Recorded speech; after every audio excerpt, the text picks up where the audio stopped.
Hello tout le monde et bienvenue sur Antipopcast. J'espère que vous allez tous très bien. C'est un plaisir de vous retrouver aujourd'hui. C'est un plaisir de retrouver toi, Will. Salut François. Ça va ? Ça va et toi, mec ? Ouais, tranquille, tranquille.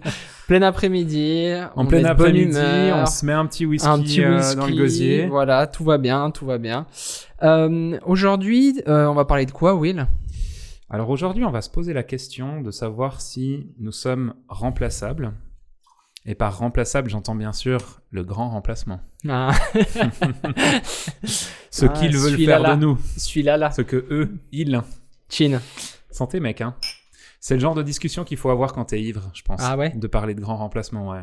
C'est comme de parler du fait que la Terre supposément serait ronde. Ouais, alors que la lune serait pas un projecteur, ça. tu vois. On sait très bien que la Terre est plate. Voilà, faut pas nous la faire à nous. Donc on va parler maintenant du grand remplacement en fait. C'est ce que je te propose aujourd'hui. Là on a perdu tout le monde si jamais à l'heure actuelle. Non, on vous rassure, on pense pas comme ça devant la caméra, mais derrière. Non, ce que je te propose comme sujet aujourd'hui, ce que l'équipe de la DA et de la com de chez Muto nous a pondu aussi pour ce sujet d'aujourd'hui, ce serait de parler du fait de est-ce qu'on est remplaçable dans nos métiers, toi en vidéo, moi en photographie, parce que c'est une question qui revient, enfin pour ma part en tout cas, qui revient quand même de temps en temps, où je me dis mais jusqu'à quand je vais pouvoir taffer en fait dans ce métier, jusqu'à quand je ne serai pas obsolète, si tant est que je ne suis pas déjà obsolète. Et je pense que c'est des vraies questions, tu vois, alors tant sur le point de vue photographique, en tant que collègue, directeur de boîte, etc. Donc voilà un peu le sujet d'aujourd'hui. Je trouve que, en fait, il y a un truc qu'on entend souvent. Alors, je sais pas si c'est par chez nous qu'on entend souvent ça, mais il y a toujours ce truc de tout le monde est remplaçable, tu sais. Et moi, ça m'a toujours un peu dérangé parce que je suis pas hyper d'accord avec ça. Ok. Bien sûr que sur la quantité d'humains qu'il y a sur cette terre, on sera toujours, si tu veux, remplaçable. Mais ça, c'est si tu comptes encore une fois sur l'aspect technique. Mais pour moi, et puis là on revient sur le podcast pas le dernier podcast, mais le dernier autour d'un verre qu'on a fait, où justement on parlait que il y a pas de compétition, il y a pas de, on veut pas rentrer dans cette jalousie, et on disait que justement on cherche l'excellence et que l'excellence c'est propre à chacun. Si vous avez pas regardé ce podcast, n'hésitez pas à aller le voir. On parlait de tout ça, c'était vraiment intéressant cette discussion. Et puis en fait pour moi, du coup, c'est un peu un lien avec ce dernier épisode où justement pour moi, on n'est pas remplaçable. En fait, on est remplaçable techniquement. Ouais. Tu vois, tu peux remplacer quelqu'un. Genre dans une équipe. Dans une équipe. Collaborateur dans une équipe. Ouais. Sauf que de toute façon, tu vas perdre quelque chose. Tu vois. Pour moi, parce que tu vas perdre ce que la personne avait d'unique. Peut-être là, on va super loin, mais tu vois, à se poser la question, est-ce que je suis sûr qu'il y a des grands philosophes qui ont pensé la question dans tous les sens, tu vois. Est-ce qu'en tant qu'individu, qu'humain, on est réellement unique à un point extrême ? C'est une vraie question. Enfin, tu vois, sur l'histoire de l'humanité, sur les milliards de personnes que ça représente, est-ce qu'il y a eu déjà un François ? Tu te rends compte ? C'est vrai que c'est une question que je me suis jamais posée. Un mec qui est genre à 99,9% de physiquement tout, tu vois. Ce serait malade, il faut que je le rencontre. Sauf qu'il est né il y a 50 000 ans et puis qu'il mangeait des cailloux. Donc il a pas vécu longtemps. Ouais. Ça, c'est vrai que c'est une vraie question. Je me suis jamais posé cette question. Maintenant, je pense que, j'ai jamais croisé quelqu'un qui ressemble à, tu sais, genre il y a des fois des caractères qui se rapprochent, il y a des fois des façons d'être, des mimiques, des fois, souvent dans les familles ou des trucs. Et puis je pense, alors on n'est pas du tout expert là-dedans, hein, mais je pense des fois ça doit descendre aussi de l'éducation que t'as eue, etc. Ouais. Est-ce que toi, t'as peur d'être remplacé ? C'est une grosse question.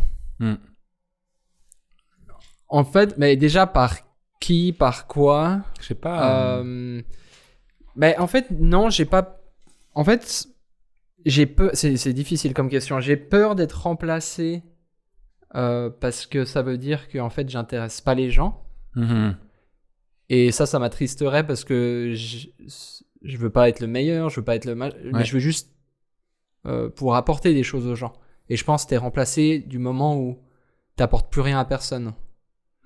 Donc en fait, j'ai peur d'être remplacé, oui. parce que j'aurais peur d'être mis de côté, en fait. Maintenant, être remplacé dans ce que je fais, si on prend vraiment la chose très factuelle, tu vois, typiquement, moi, si je dois pas tenir une caméra, c'est pas grave. C'est pas quelque chose qui te définit dans ton identité. Voilà, et je suis trop content s'il y a un gars, c'est vraiment son truc, s'il peut tenir la caméra à ma place. Ouais. Après, il y a d'autres domaines que peut-être je lâcherais moins, ou je serais un peu plus... voilà. Mais sinon, je suis plutôt un joueur d'équipe, donc je dirais que non, j'ai pas peur d'être remplacé au niveau technique. Je suis plutôt à me dire, lui, il est meilleur que moi, donc il va faire ça, clairement. Ouais. Maintenant, c'est plus au niveau humain, en fait, plus au niveau...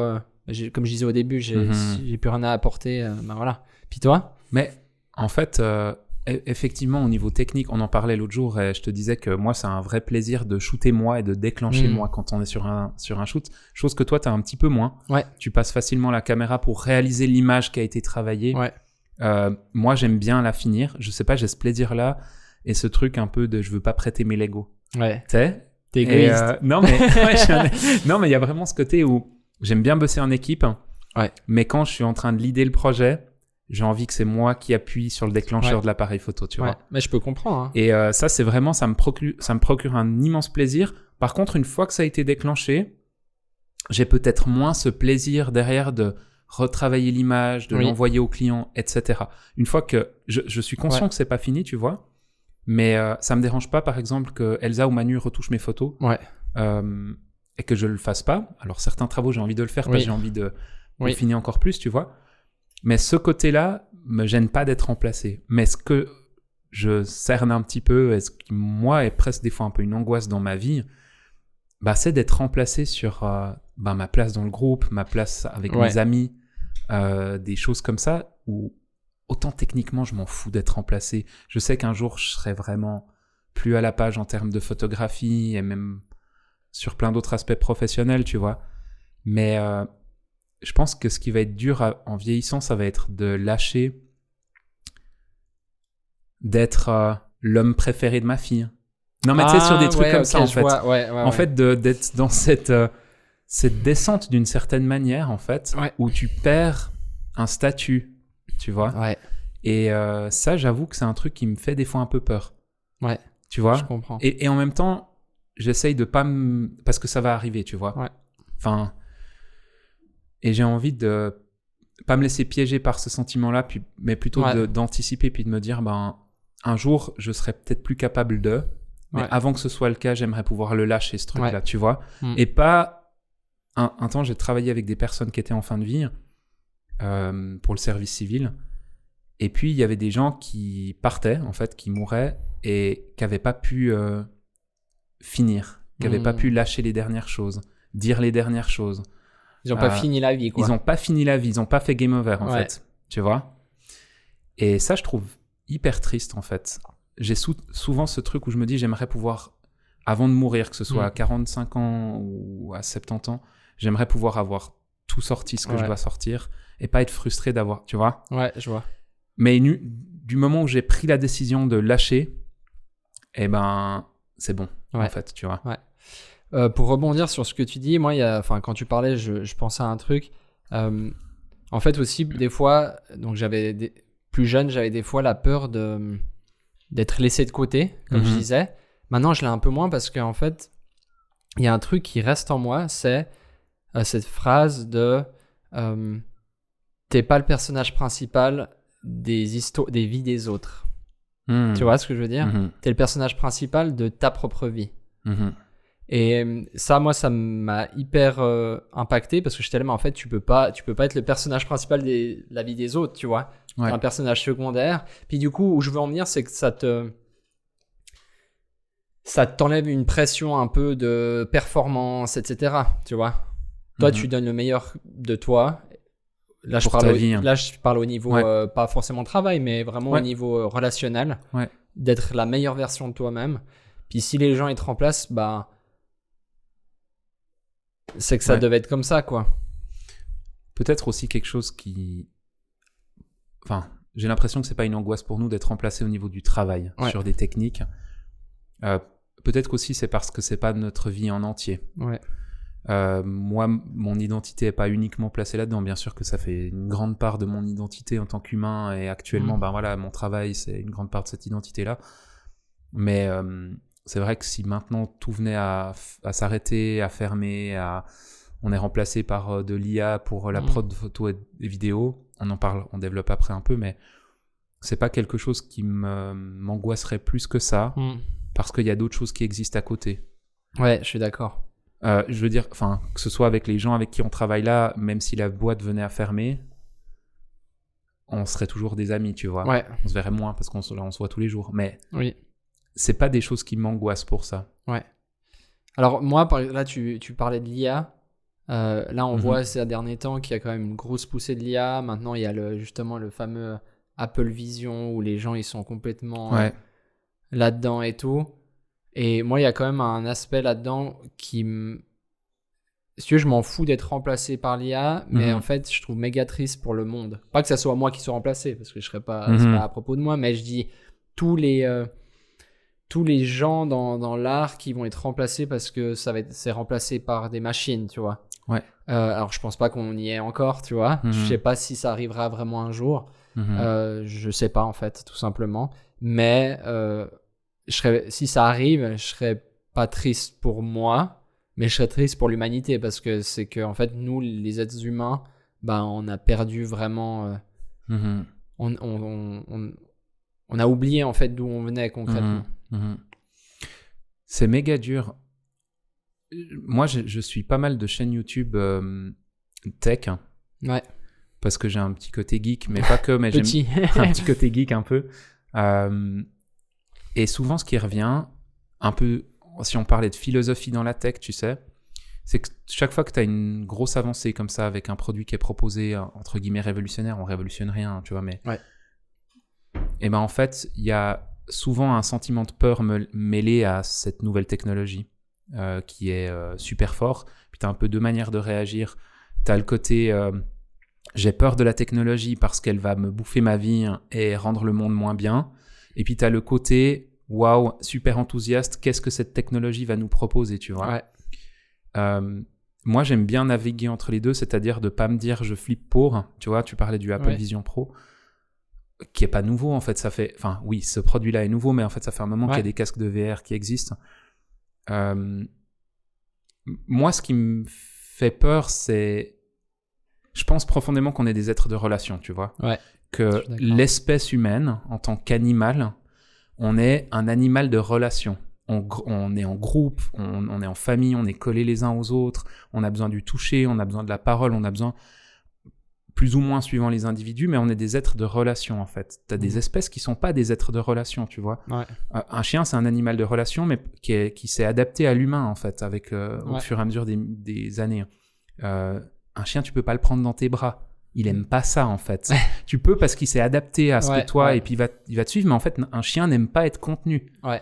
Donc, on commence à parler d'éducation canine sur... non, mais on est des putains de vétérinaires. Non, mais tu vois, l'espèce... Enfin, elle a besoin d'être en relation et fixée sur son maître, l'espèce canine, mais pas collée comme nous, comme les êtres humains, comme les orang-outans, tu vois. Ouais. Les orang-outans, ils doivent être les uns sur les autres, tu vois. Ça se bouffe les poux parmi, comme je fais avec toi quand t'es en train de bosser, tu vois. Mais et je trouve que voilà, ces nouvelles technologies permettent des choses incroyables, permettent d'aller plus vite quand on fait des projets avec. Ouais. Mais aussi nous isolent beaucoup. Oui. Je trouve. Oui. Mais je suis entièrement d'accord avec toi et tu as mis les mots sur ce que j'avais et que je n'arrivais pas à exprimer. C'est exactement ça. On est des êtres de relation et ça fait trop flipper. Et je sais pas si toi, t'as, je pense, regardé certains épisodes de Black Mirror. Et je pense aussi vous qui nous écoutez la même chose. Il y a ce fameux épisode où tu sais il y a un ranking où tu sais ils se notent comme ça, genre là on discute et tout d'un coup je te mets 3 étoiles ou comme ça. À la conversation, ouais exactement. Et ça en fait, et puis maintenant tu vois que ça arrive. En fait c'est ça qui me fait flipper, c'est que c'est ce truc où en fait on regarde de la fiction, puis en fait cette fiction elle est en train de se transformer c'est la réalité, tu vois. Ouais. Donc ça fait un peu flipper. C'est là où ils sont forts parce que Black Mirror c'est toujours à la limite. C'est pas encore totalement en place, mais c'est en train d'être mis en place. Mais ouais, et puis Enfin, c'est aussi, cette technologie-là, c'est un peu une manière facile d'obtenir des choses, tu vois, d'obtenir ta dopamine, enfin voilà, tout comme le porn en fait. Ouais. Tu vois, c'est le même truc, c'est qu'en fait, t'as plus besoin d'être en relation avec ta femme ou ton mari ou ton conjoint, enfin peu importe. T'as plus besoin de nourrir cette relation en fait pour obtenir du sexe. Ouais. En fait, t'as ton smartphone qui te le fournit quasi gratos et puis instant. Enfin, tu vas te planquer dans tes chiottes. Non, mais tu vois, c'est horrible. Mais en fait, je trouve que on est vraiment à ce tournant-là, je trouve, du tout de suite, sans faire l'effort de la relation avec l'autre, tu vois. Ouais, je suis d'accord. Et c'est ça qui me dérange, bien que je sois un immense flemmard et donc ça me rend service. Mais tu vois, tu passes une soirée avec des potes, si tu te fais chier, tu vas sur ton smartphone et puis c'est réglé. Ouais. C'est pas quelque chose que je fais parce que je passe plus beaucoup de temps étant gentiment plus vieux. Il y a moins de soirées de potes, il y a moins de trucs, donc on en profite quand elles arrivent, tu vois. Ouais, c'est clair. Mais c'est quand même la facilité, je trouve, qui est l'aspect négatif que je donnerais par rapport à ça. Qu'est-ce que ça remplace, en fait, dans nos relations, tu vois? Qu'est-ce que ça remplace dans ce qu'on est en tant qu'humain, qui va me questionner et qui va me poser un problème? En fait, c'est ça, c'est cet aspect où, en fait, on se déshumanise un peu. C'est clair. Maintenant, au niveau de ton travail vidéo, tu disais que c'était pas forcément une peur que tu avais. Mais si on parlait un petit peu de ça, et puis de qu'est-ce que tu imagines, toi, dans les connaissances que tu as, qu'est-ce que tu t'imaginerais dans les 5 prochaines années d'évolution dans ton métier, tu vois, en tant que vidéaste? Je pense pas qu'une machine, pour l'instant, va porter la caméra à ta place et parler avec des clients, tu vois. Ouais, bien sûr. Mais qu'est-ce qui est remplaçable assez facilement, tu vois? Je pense pas que mon métier, il est remplaçable, comme tu disais. Parce que si on prend cet aspect d'une machine qui le fait à ma place, je pense pas qu'il y ait une machine qui peut avoir En fait, elle pourrait, je pense, avoir une interprétation technique de la chose. Il n'y aura jamais toutes ces petits détails. Je sais pas, tu rentres dans une pièce, tu dois faire une interview, mais tu sais qu'en fait, cette lumière, elle flique. Et qu'en fait, là, il y a du passage, donc tu dois pas trop te mettre là et tout, tu vois. Il y a quand même des choses où notre métier, c'est ça, en fait, aussi, et là, on s'égare peut-être un petit peu, mais où des fois, en fait, on pense que nos métiers, c'est assez facile. Et qu'on est vite professionnel. Mais nous-mêmes, on pense que c'est facile. Oui, exactement. Mais en fait, je pense où vraiment tu te différencies avec un professionnel d'un amateur, c'est qu'un professionnel, il va pouvoir penser à ces petites choses qui sont autour d'une image. En fait, tu as l'image, ok, un amateur et un professionnel peuvent la faire. Maintenant, c'est qu'est-ce qu'il y a tout autour. Et ça, c'était dans un autre podcast qu'on vous invite à aller voir. Mais non, moi, je pense pas que... Premièrement, je pense pas que mon métier va être remplacé. Maintenant, il peut être remplacé par un autre être humain et ça, c'est tout à fait OK pour moi. Qui est quelqu'un d'autre qui vienne faire ce que je fais, tu vois. Parce qu'il est meilleur que moi, soit parce que lui, c'est vraiment son kiff. Voilà. Après, je dis ça parce que dans ma thèse, s'il y a quelqu'un qui va me remplacer, c'est parce que moi, je vais aller plus loin. Tu vois, je vois mal le truc, je me fais remplacer parce qu'en fait, je vais plus bas. Donc, pour moi, c'est plutôt un bon signe. Tu vois, je le prends comme je l'accueille en fait, ce remplacement. Bien. Dans le sens, si quelqu'un vient, c'est parce que moi j'ai fini mon temps dans le chapitre dans lequel j'étais. Puis maintenant, je peux aller plus loin. Et puis après, quand je serai plus loin, je vais faire tant de temps. Puis après, je vais être remplacé. Tu vois, je pense pas qu'on est meilleur qu'un autre ou quoi. C'est juste qu'on a des expériences différentes.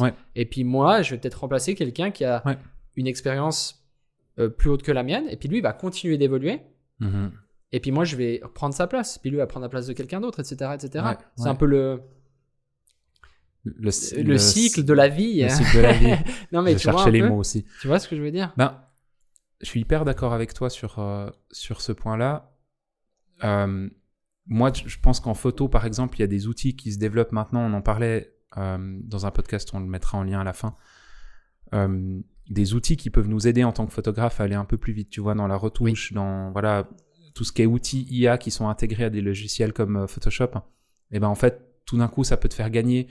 C'est un peu, pour l'instant, c'est un peu sur un malentendu, ça fonctionne. Tu sélectionnes une zone, tu fais un remplacement de cette zone, et puis en fait, plutôt que ça t'ait pris 45 minutes à faire des calques, à faire du tampon, du machin, enfin voilà, et en fait, t'essayes, et puis des fois, ça te fait gagner un peu de temps. Et puis tant mieux. J'ai eu le cas là, je suis sur une grosse retouche en ce moment. Bah ça m'a fait gagner du temps sur un truc précis où j'aurais perdu beaucoup de temps, mais après j'ai continué à faire ma retouche. Et en fait moi tant mieux si la technologie devient meilleure, les outils deviennent meilleurs, parce qu'en fait c'est cool d'avoir des outils qui sont meilleurs pour bosser sur ton truc et pour atteindre la vision que tu veux avoir. Maintenant quand on parle aussi de remplacement, on pense forcément à l'IA parce que c'est maintenant très présent, mais il y a aussi une question de la concurrence entre guillemets un peu déloyale que tu pourrais avoir comme je sais pas moi, on reçoit tout le temps des mails de pays d'Asie, de sociétés dans des pays d'Asie, souvent d'Inde, qui t'envoient hello, on est une boîte, on fait de la retouche photo, vous nous envoyez vos fichiers puis on les retouche à tant de francs, tu vois. Et puis ou du Fiverr par exemple, où là en fait pour 15 balles, t'as un mec qui te fait un logo. Et puis ça évoque plusieurs choses, je trouve. T'as déjà le fait que ce soit pas un graphisme dans la région qui te demande 2000 balles pour faire le logo, mais quelqu'un qui demande 15 balles. Qu'est-ce que ça va apporter ? Enfin, est-ce qu'il y a une réelle différence entre les deux, tu vois ? Ouais. C'est une grande question. Après, je pense que on l'a un peu évoqué lors du dernier podcast avec Meifa et puis Joao, la dernière émission qu'on a tournée, par rapport à justement, Meifa, elle disait, et j'aimais bien, elle disait, c'est comme quand tu vas au resto, c'est soit tu vas te faire un resto, soit un McDo, tu vois. Et en fait, tu vas payer tant pour un McDo, tant pour un resto, mais quand tu vas au resto, c'est meilleur que le McDo. Ouais. Tu vois, alors bon, le McDo, c'est incroyable. Hein. Mais bref. Non, mais tu vois ce que je veux dire, c'est pas du tout la même qualité, présentation, etc., etc. Donc pour moi, je m'accroche à ça dans le sens que... T'as toute une expérience qui va autour. C'est ça, c'est que autour, voilà, tu citais Fiverr. Pour moi, Fiverr, c'est trop bien, ça peut nous aider pour plein de choses, mais t'auras jamais ce contact avec une personne. Et puis moi, j'aime trop ce fameux contact avec une personne. Je sais que j'ai mon carnet d'adresses, je sais que si je veux une musique de film, bah, je vais voir David de Graffenried, tu vois. Si je veux tel gars pour le son, c'est peut-être Julien Matet. Ou, tu sais, d'avoir des gars un peu références, déjà où tu as une bonne entente avec, et puis qui ont une réelle expertise, je fais beaucoup plus confiance. Nous, on utilise, par exemple, là tu citais Fiverr, on utilise beaucoup Fiverr, par exemple, pour des voix off ou comme ça. Tu sais, quand tu dois traduire une vidéo en 4 langues, donc tu as besoin d'un allemand, d'un anglais, mais un accent neutre, un truc comme ça. Tu peux en trouver dans notre région, et moi, si c'était à faire, je le ferais, de travailler avec des gens de notre région. Malheureusement, il n'y a pas assez de... En tout cas, il n'y a pas assez de propositions à ce niveau-là. Il y a des voix françaises, donc ça c'est ok, mais pour le reste, il n'y a pas. D'ailleurs, si vous êtes dans notre région et puis que vous faites des voix off, écrivez-nous. L'analogie de Meifa et ce que tu as cité juste avant, je trouve que ça s'applique hyper à ça aussi, parce que quand tu te fais un McDo, c'est aussi, d'une part, tu n'as pas le budget forcément de te faire un gastro, ou que tu n'as pas le temps d'aller te faire un gastro, tu vois. Ton gastro, tu sais que tu vas passer 3 heures dedans à manger avec ton pote, ta femme, ta famille. Le McDo, je veux dire, en 20 minutes, c'est réglé. Et la plupart des clients qu'on a quand même actuellement nous demandent rapidement d'être réactifs, de rendre une vidéo rapidement, effectivement de la traduire dans plusieurs langues, de pouvoir rapidement choisir entre plusieurs personnes. On est dans du fast food, on est dans du fast editing. En fait, dans du fast editing, tu peux pas aller en mode genre gastro, tu vois. C'est pas possible. Par contre, le moment où il y a un budget, du temps aussi qui est alloué à, et où on fait une belle recherche, quelque chose de local, etc., je pense qu'il y a moyen de vraiment monter à fond la qualité de la production.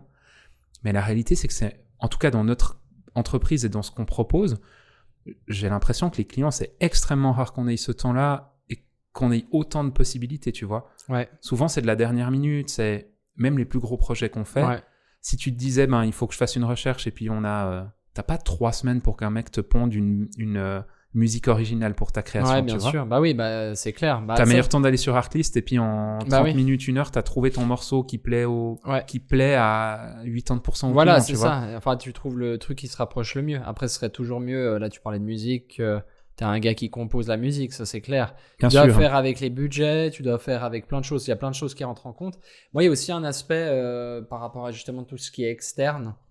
Quand je dis externe, c'est Fiverr ou même là, tu parlais de ces pays plutôt l'Inde ou comme ça qui proposent des services. Tu dis mais comment ils se payent? Donc déjà éthiquement, moi j'ai un problème avec ça, c'est que il y a de toute façon une personne qui est baisée là-bas derrière à un moment ou à un autre. Parce que si il te demande 15 balles pour te faire une retouche, ça pue trop la merde le truc. Et après ça c'est éthique, hein. Après on s'en fout pas. Moi c'est quand même des trucs, je suis assez sensible à ce niveau-là.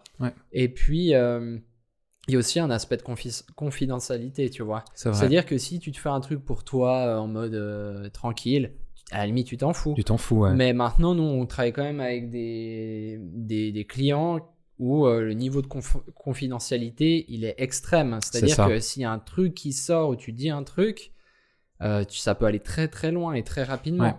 Donc tu vois, jamais de la vie tu vas envoyer, je sais pas, il te fait un logo, tu dois envoyer une charte, donc tu envoies la charte, tu vois, genre tu sais pas où elle va finir derrière, tu sais pas, tu vois, t'en as aucune idée comment ça va être utilisé derrière. Donc c'est ça, d'ailleurs sur Fiverr quand je fais des voix off, je fais hyper attention à ce que je donne en fait comme info. Souvent, tu vois, j'ai un PDF avec le texte, tout ça, j'enlève ce que c'est. Alors bon, des fois, ils disent le nom de la marque en plein dans la phrase. Donc, ils sont pas cons, les gars. Mais il y a quand même cet aspect-là où...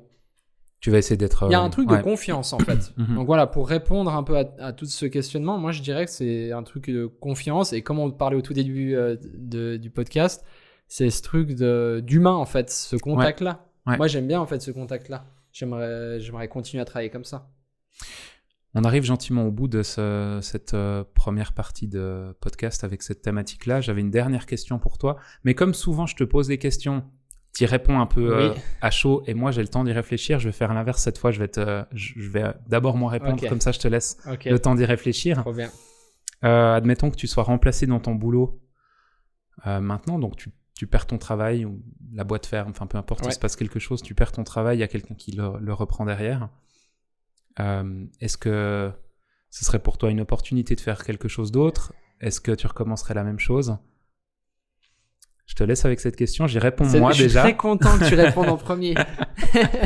Eh ben, tu sais, là je crois que si vraiment le boulot s'arrêtait, déjà je serais le dernier libéré de l'entreprise, je pense.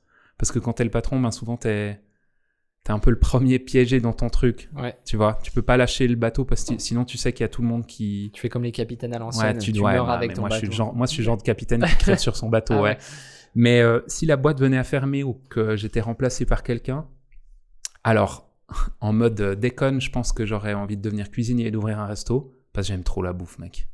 Bah ouais. Mais j'aime trop la bouffe, en fait. Je préfère la bouffe que la photo.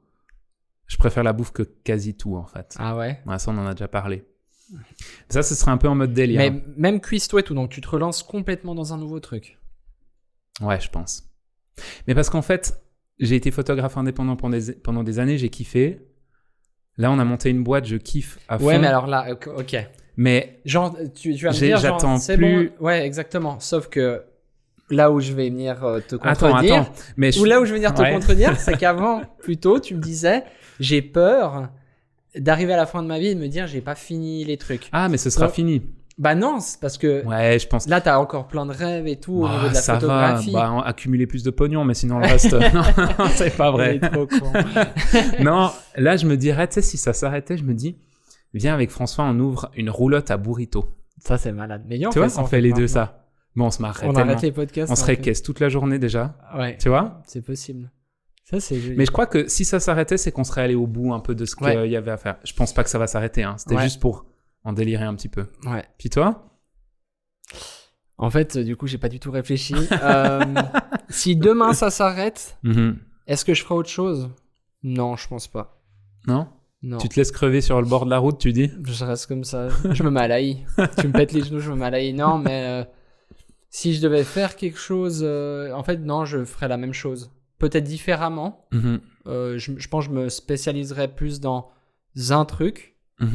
Tu vois, une expertise et j'irais à fond dans cette expertise. Et je me vendrais que pour ça. Mais sinon, en fait, moi, j'ai tellement ce truc de... moi, ma course, elle est pas finie, tu vois. Ouais. Donc, je dois vraiment... j'ai vraiment... c'est aussi pour ça que j'ai fait ce métier.